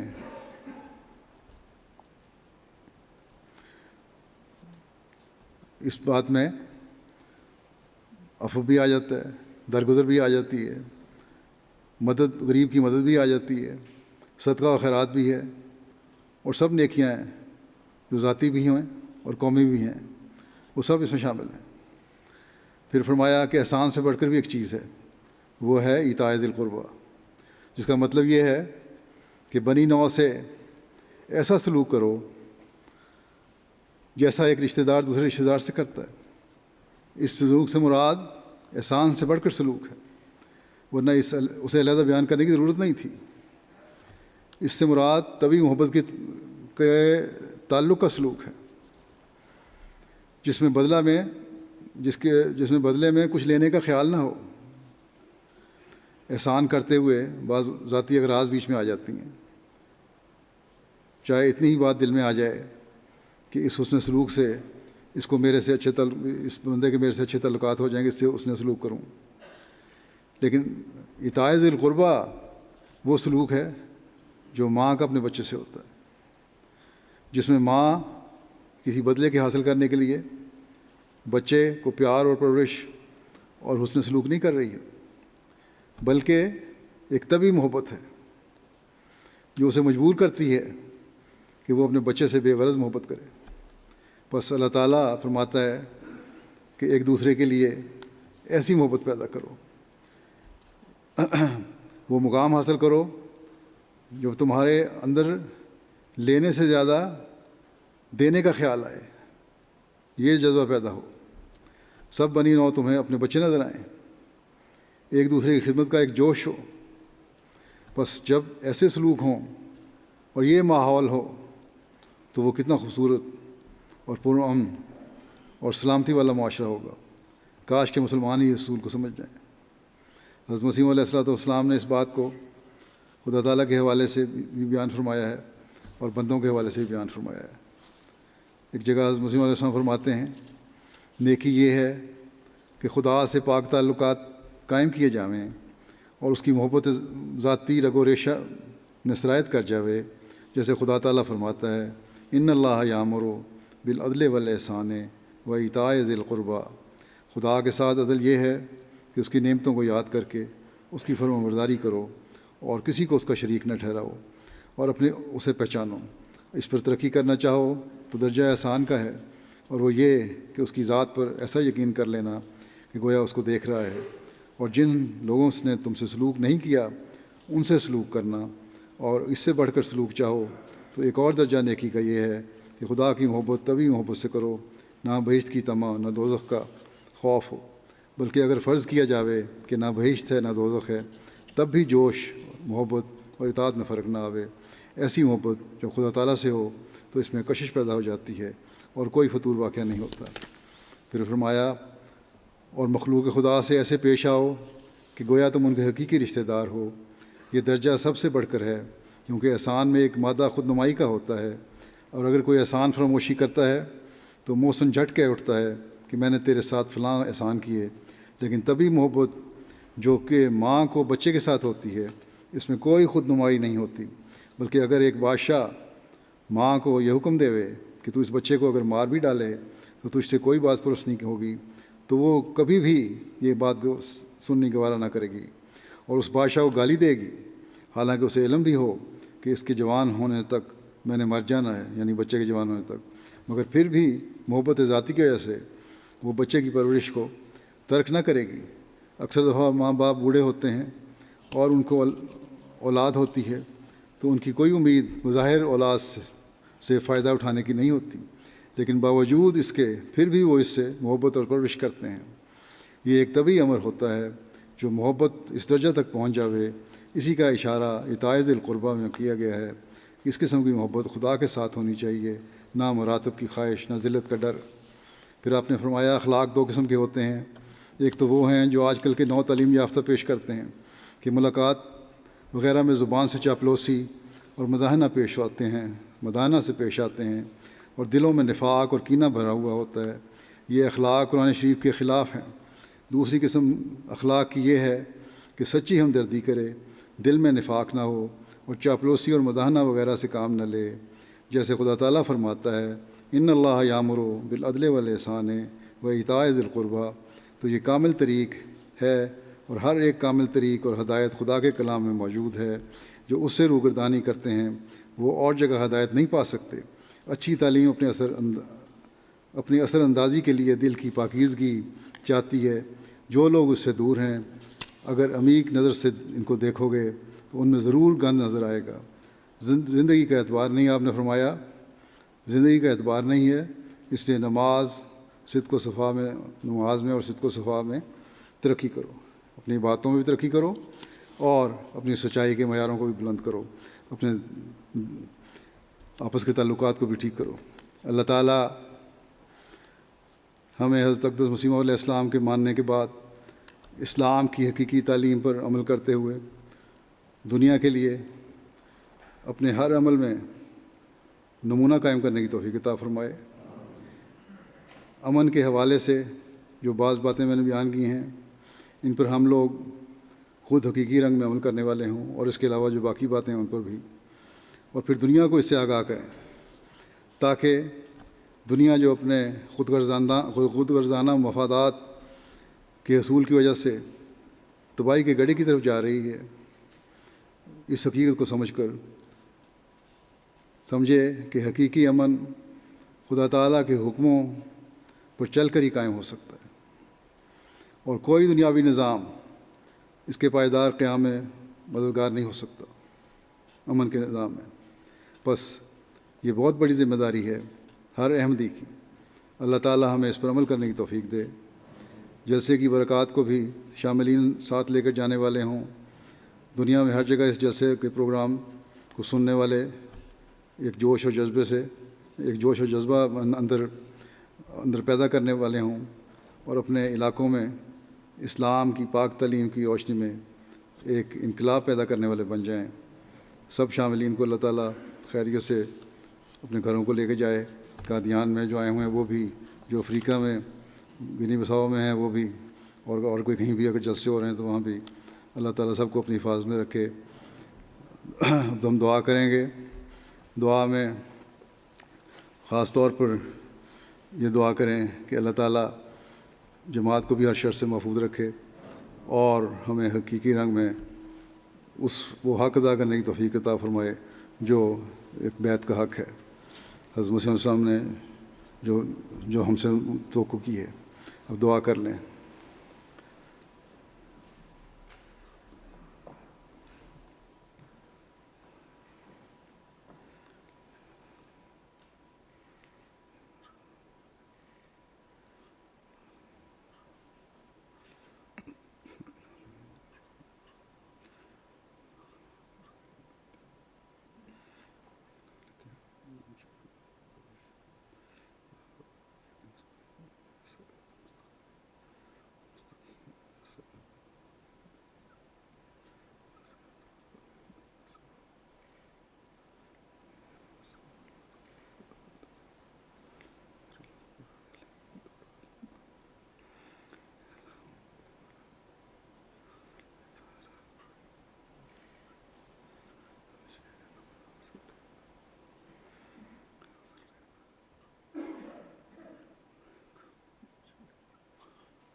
آمین.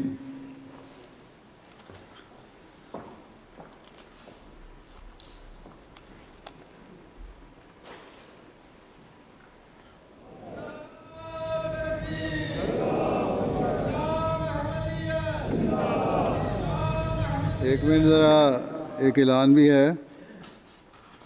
اس وقت وہاں جو جلسہ گاہ میں بیٹھے ہوئے لوگ ہیں ان کی حاضری 2118 ہے. 8 ممالک کی نمائندگی ہے.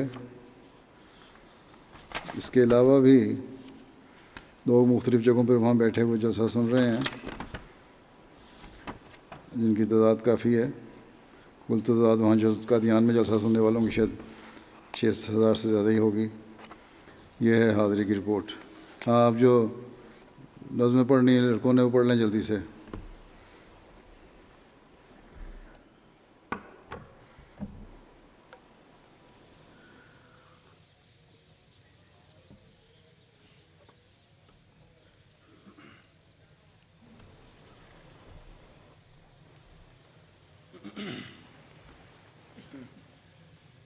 تجھے ہم دو ثنا زیبا ہے پیارے، تجھے ہم دو ثنا زیبا ہے پیارے، کہ تو نے کام سب میرے سوارے، تجھے ہم دو ثنا. تیرے احسان میرے سر پر ہے بارے، سر پر ہے بارے، چمکتے ہیں وہ سب جیسے ستارے، تجھے ہم دو ثنا. زمین قادیہ اب محترم ہے، اب محترم ہے، ہجوم خلق سے عرض حرم ہے، تجھے ہم دو ثنا زیبا ہے پیارے، کہ تو نے کام سب میرے سوارے، تجھے ہم دو ثنا. السلام علیکم پیارے حضور. یا عین فیض اللہ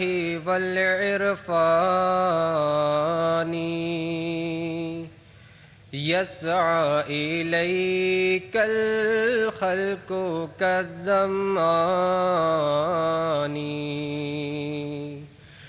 یا عین فیض اللہ والعرفان یسعی الیک الخلق کالظمآن، یا بحر فضل المنعم المنان، یا بحر فضل المنعم المنان، تهوی الیک الزمر بالکیزان، یا ربی صلی علی نبیک دائما فی هذه الدنیا وبعث ثانی، جسمی یطیر الیک من شوق علا، جسمی یطیر الیک من شوق علا، یا لیتا کانت قوة الطيران يا ربي صل على نبيك دائما في هذه الدنيا وبعث ثاني يا رب صل على نبيك دائما في هذه الدنيا وبعث ثاني يا رب صل على نبيك دائما في هذه الدنيا وبعث ثاني يا ربي صل على نبيك دائما في هذه الدنيا وبعث ثاني يا ربي صل على نبيك دائما في هذه الدنيا وبعث ثاني آئے وہ دن کہ ہم جن کی چاہت میں گنتے تھے دن اپنی تسکین جاں کے لیے، پھر وہ چہرے ہویدا ہوئے جن کی یادیں قیامت تھی قلب تپا کے لیے۔ آئے وہ دن پیار کے پھول دل میں سجائے ہوئے، نور ایمان کی شمع اٹھائے ہوئے، قافلے دور دیسوں سے آئے ہوئے، غمزدہ ایک بدے ساشیاں کے لیے، غمزدہ ایک بدے ساشیاں کے لیے۔ آئے وہ دن کہ ہم جن کی چاہت میں گنتے تھے دن اپنی تسکین جاں کے لیے، پھول تم پر فرشتے نچھاور کریں اور کشادہ ترقی کی راہیں کریں، آرزوئیں میری جو دعائیں کریں، رنگ لائیں میرے مہماں کے لیے، رنگ لائیں میرے مہماں کے لیے۔ آئے وہ دن کہ ہم جن کی چاہت میں گنتے تھے دن اپنی تسکین جاں کے لیے، پھر وہ چہرے ہویدا ہوئے جن کی یادیں قیامت تھی قلب تپا کے لیے۔ آئے وہ دن سوئی پیشواچ سونی یند ست نور سوری، تسناب چم محمد بس دل برایو ہے چم، سریچ پاک مرسل اخرت چبیاک بہتر، ون گوز مولا حسنیش خیر الورایو ہے چم، سچلا مکان یارا سچ میون دل قرارا، ایسے ہاں چھپان وچمت اد رہنمایو ہے چم،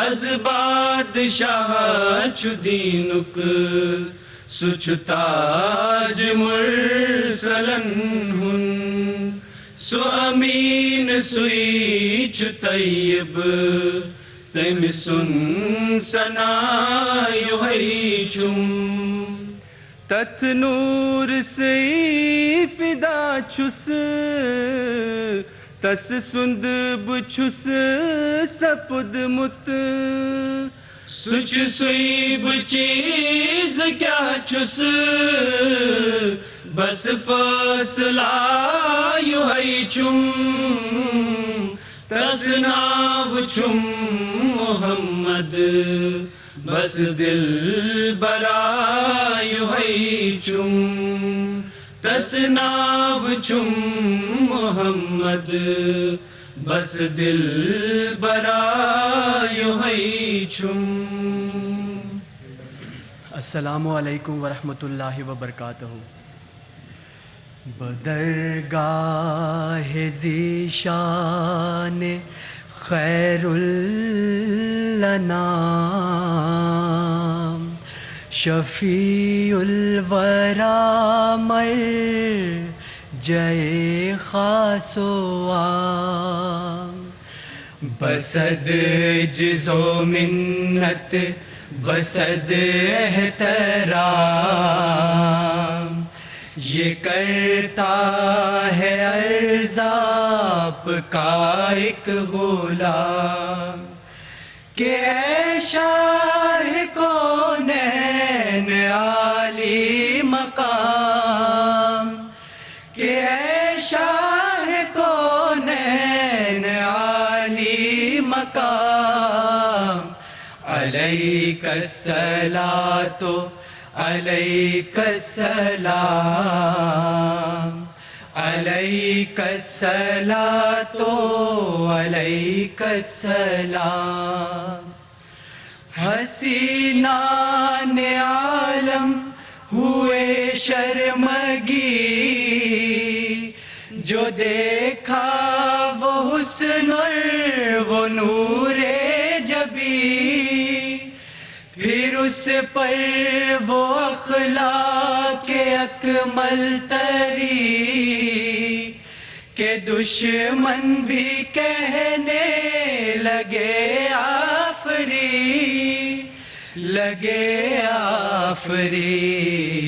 زہے خلق کامل زہے حسن تام علیک الصلاۃ علیک السلام علیک الصلاۃ علیک السلام علیک الصلاۃ علیک السلام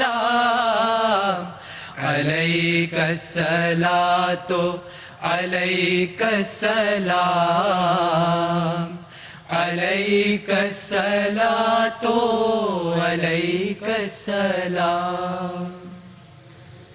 السلام علیکم ورحمۃ اللہ وبرکاتہ. ہے دست قبلہ نما ہے دست قبلہ نما لا الہ الا اللہ لا الہ الا اللہ.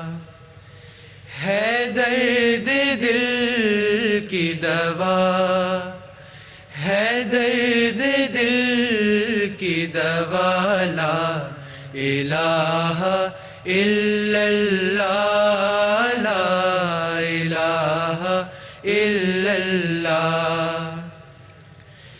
کسی کی چشم فسوساز نے کیا جادو کسی کی چشم فسوساز نے کیا جادو تو دل سے نکلی صدا تو دل سے نکلی صدا لا الہ الا اللہ لا الہ الا اللہ. جو پھونکا جائے گا کانوں میں دل کے مردوں کے جو پھونکا جائے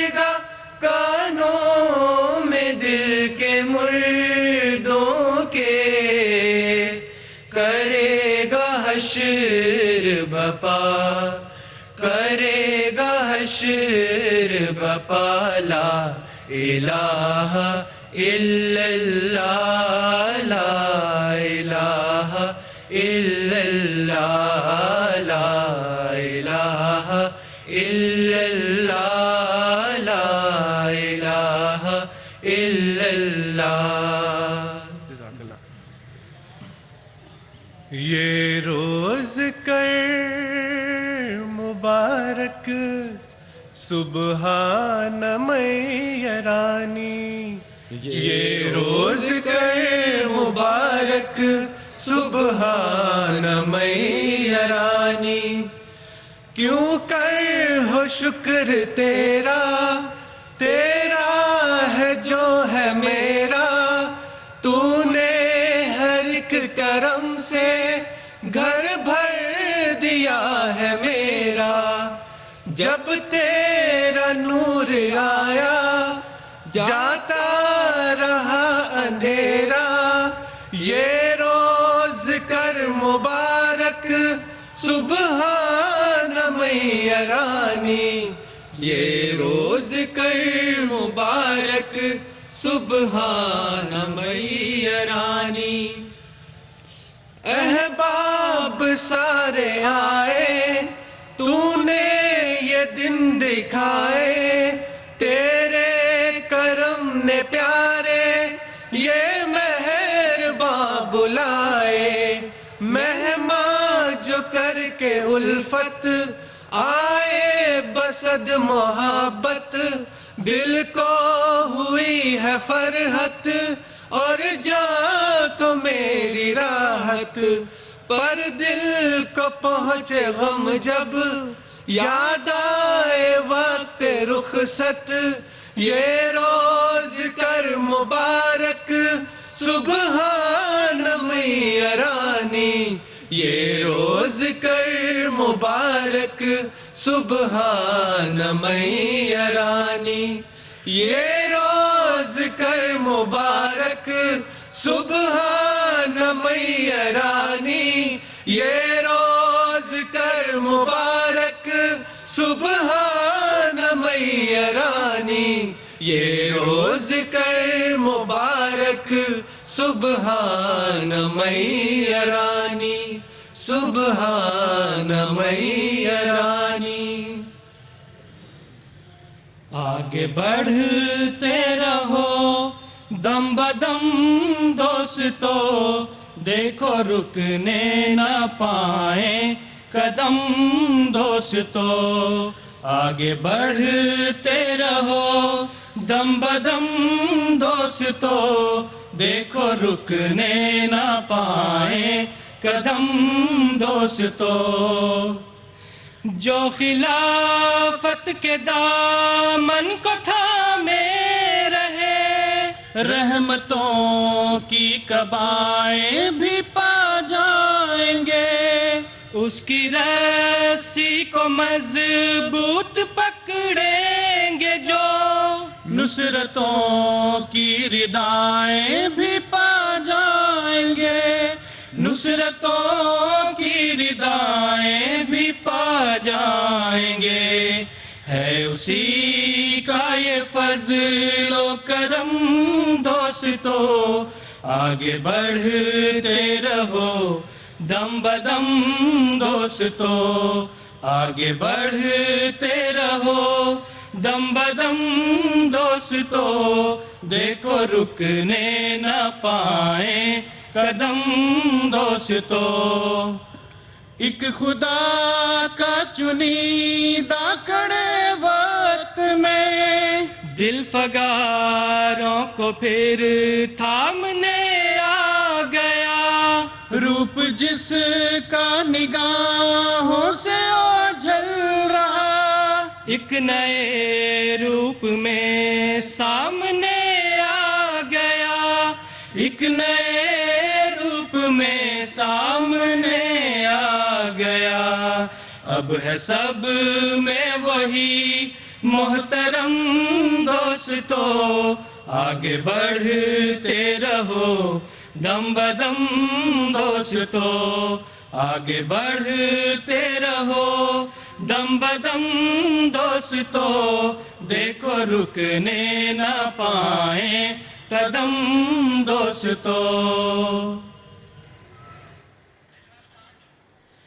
خدا کا یہ احسان ہے ہم پہ بھاری کہ جس نے ہے اپنی یہ نعمت اتاری، نہ مایوس ہونا گھٹن ہونا تاری، رہے گا خلافت کا فیضان جاری، خدا کا یہ احسان ہے ہم پہ بھاری۔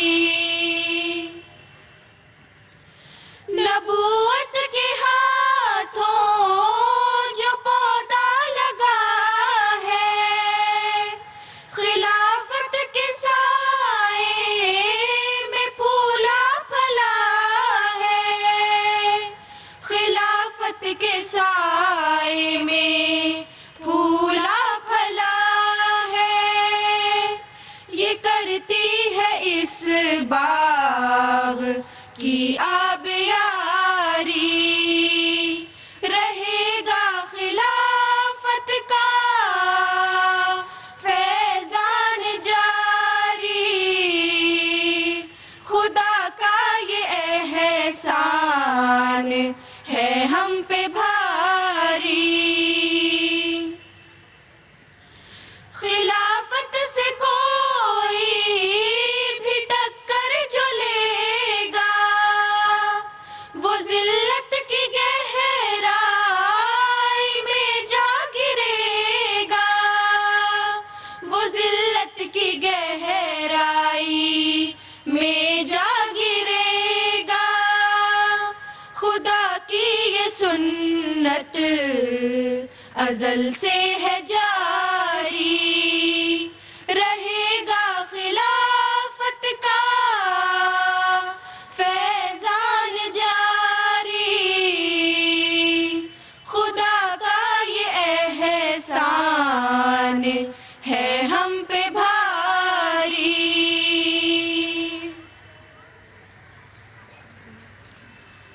بڑھتی رہے خدا کی محبت، خدا کرے حاصل ہو تم کو دید کی لذت، خدا کرے حاصل ہو تم کو دید کی لذت، خدا کرے توحید کی ہو لب پہ شہادت، خدا کرے توحید کی ہو لب پہ شہادت، خدا کرے ایمان کی ہو دل میں حلاوت، خدا کرے بڑھتی رہے خدا کی محبت، خدا کرے مل جائے تم کو دین کی دولت، خدا کرے مل جائے تم کو دین کی دولت، خدا کرے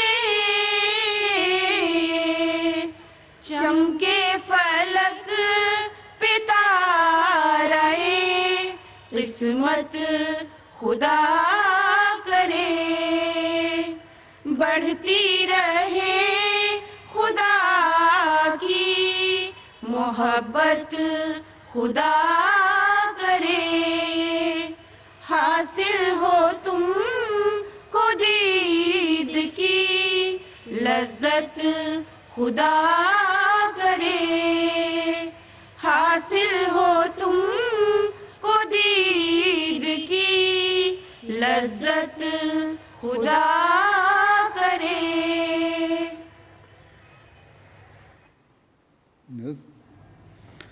السلام علیکم ورحمۃ اللہ وبرکاتہ۔